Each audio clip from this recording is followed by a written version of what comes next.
Ты слушаешь Радио Мария.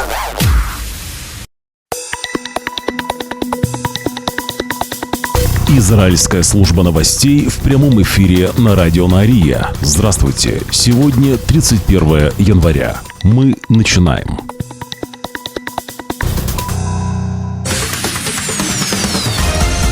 Главные новости Израиля. Слушай на Радио Мария. 8 заложников, которых террористы Хамас удерживали в секторе Газа 482 дня, вернулись в Израиль. Освобождены 3 израильских граждан: 21-летний Агам Бергер, 29-летний Арбель Ехуд и 80-летний Гади Мозес. На свободу также вышли и 5 граждан Таиланда. Агам Бергер была освобождена террористами Хамас в районе Джабалии на севере сектора Газа. Остальные заложники были освобождены в районе Хан-Юниса на юге сектора. Освобожденных заложников доставили в разные больницы Израиля. Там их встречали родные и друзья. Состояние всех освобожденных оценивается как стабильное. Израиль приостановил процесс освобождения заключенных, которые должны были выйти на свободу в обмен на 8 заложников.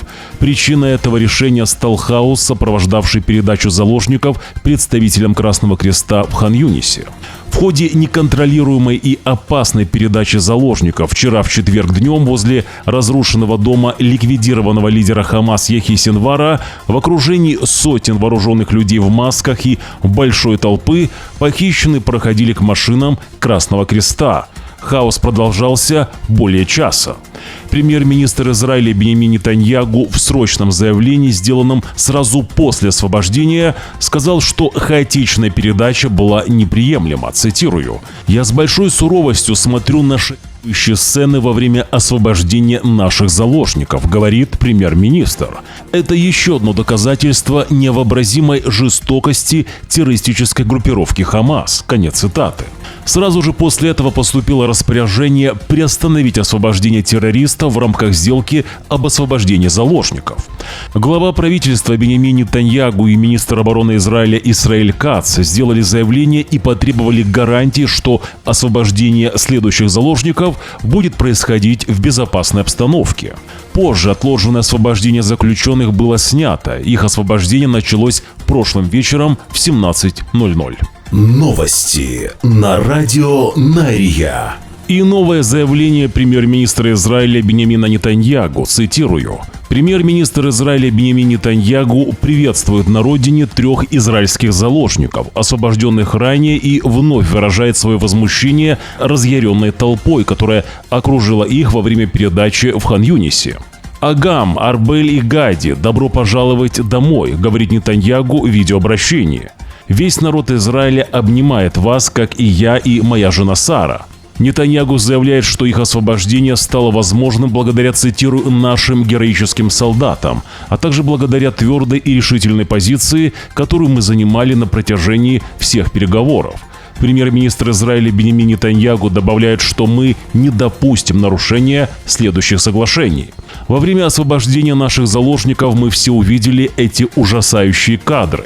Мы дали понять посредникам, что не допустим никакой опасности для наших заложников. Я повторяю, тот, кто посмеет причинить вред нашим заложникам, заплатит», говорится в срочном заявлении премьер-министра Израиля. В своей речи премьер-министр не упоминал о 5 тайских заложников, которые также были освобождены из плена прошлым днем, вне рамок соглашения о прекращении огня. Представитель армии обороны Израиля Даниэль Агари заявил, что Израиль, цитирую, «не допустит опасности для заложников, освобождаемых Хамасом после вчерашних беспорядков в Хан-Юнисе на юге Газы».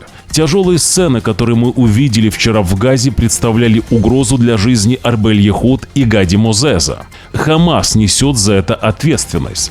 И как мы уже разъяснили ранее, мы не допустим такой опасности для заложников. Мы не позволим Хамасу нарушать сделку, говорит Агари. По словам Агари, армия обороны Израиля готовится к следующему освобождению заложников завтра в субботу. Главные новости Израиля. И как только что стало известно, Израиль получил от посредников гарантию того, что сцены хаоса, возникшие при передаче заложников в Хан-Юнисе вчерашним утром, не повторятся при будущих освобождениях. Цитирую. По требованию премьер-министра Нетаньяху посредники взяли на себя обязательство гарантировать нашим заложникам безопасный проход при следующем освобождении. Об этом говорится в заявлении канцелярии премьер-министра. Израиль еще раз настаивает на том, что уроки будут извлечены и что в следующих раундах будет уделено больше внимания обеспечению безопасности возвращения наших заложников. Конец цитаты. Служба тюрем Израиля подтверждает, что освободила 110 палестинских заключенных. В сообщении говорится, что некоторые заключенные были отправлены в Иудею, Самарию и Восточный Иерусалим, в то время как другие были освобождены и доставлены на контрольно-пропускной пункт Керем-Шалом в секторе Газа, который находится недалеко от границы с Египтом.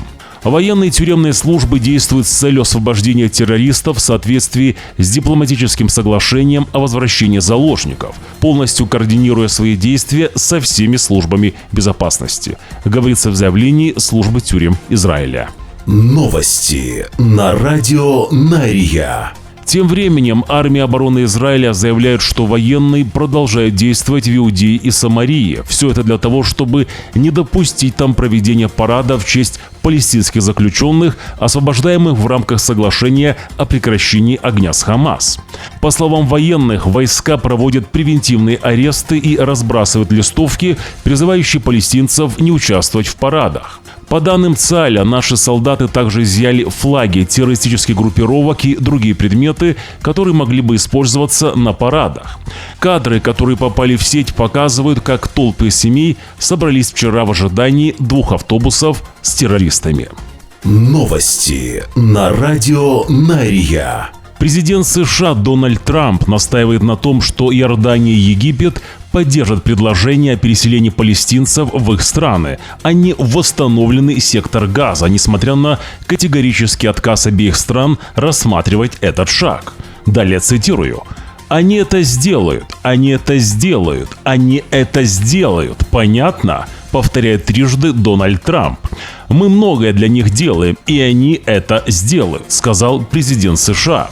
В это же время президент Египта Абдель Фатах ас-Сиси и король Иордании открыто отвергают это предложение.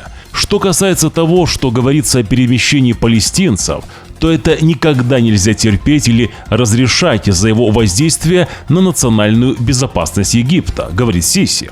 Напомню, что ранее на этой неделе Трамп заявил, что этот вопрос будет обсуждаться с премьер-министром Израиля Биньямином Нетаньяху, когда Нетаньяху отправится в Вашингтон уже на следующей неделе. Представитель Хамас подтвердил, что Мухаммед Дейф, неуловимый командир военного крыла террористической группировки, был ликвидирован в результате израильского удара еще летом. До сих пор же Хамас отрицали, что Дейф был ликвидирован. В прошлом Израиль неоднократно нападал на Дейфа, и даже какое-то время считалось, что он действительно был ликвидирован. Новости на радио Нария. Главные новости Израиля. С каждым новым этапом сделки в Израиле растет тревога о судьбе семьи Бибас. О ней мы подробно рассказывали в прошлых выпусках. Домой из плена в Газе не вернулись Шири и Ярден Бибас, а также 2 их маленьких сыновей. После каждой публикации списков освобождаемых заложников близкие этой семьи все больше верят, что семьи Бибас уже нет. Известно, что Ярден Бибас, захваченный террористами Хамас отдельно в кибуце Нир-Оз, должен был вернуться домой в рамках первого этапа сделки, но он не вернулся. Напомню, что Израиль решил положить конец этому террору Хамаса на семью Бибас и потребовал через посредников передать информацию о семье Бибас, чтобы поставить точку в этом деле. В прошлом году Хамас заявляли, что Шири и ее дети были лишены жизни в результате атаки ЦАЛЯ по сектору Газа. Уже в субботу, 1 февраля, ожидается освобождение заложников мужчин. В списках по-прежнему нет семьи Бибас. Чтобы быть оперативно в курсе всех событий в Израиле, подписывайтесь на наш телеграм-канал. Ссылка на него будет в первом закрепленном комментарии под этим видео, а также если смотрите нас по телевизору, отсканируйте QR-код на своих экранах. 14-й телеканал израильского телевидения сообщил, что министр обороны Израиля Исраэль Кац якобы определился с кандидатурой следующего начальника Генштаба Цахаля. Им станет гендиректор Министерства обороны генерал-майор запаса Эяль Замир. В это же время пресс-секретарь министра обороны Каца опровергает эту информацию, заявляя, что окончательное решение пока еще не принято. Эяль Замир занимал должность заместителя начальника генерального штаба Цахаля до того, как на этот пост был назначен Герти Алеви. Именно Замир и Алеви ранее боролись за должность следующего начальника Генштаба Цахаля. В итоге ранее бывший министр обороны Бенни Ганц назначил на эту должность Герти Алеви. Добавлю, что на прошлой неделе канцелярия министра обороны Израиля Исраэля Каца в рамках назначения нового начальника Генштаба начала проводить собеседования с кандидатами. На встречу с Кацем были приглашены трое: заместитель начальника Генштаба генерал-майор Амир Барам, гендиректор Министерства обороны генерал-майор Эяль Замир, генерал-майор Тамир Ядай, 2 месяца назад покинувший пост главы командования сухопутными войсками. Самолет израильской авиакомпании «Эль Аль», вчера выполнявший рейс из Тель-Авива в Тбилиси, совершил экстренную посадку в Турции. Причиной тому послужило плохое самочувствие одного из пассажиров. После посадки в аэропорту турецкого города пассажир был снят с рейса и доставлен в местную больницу. Борт же после дозаправки вылетел в Тбилиси.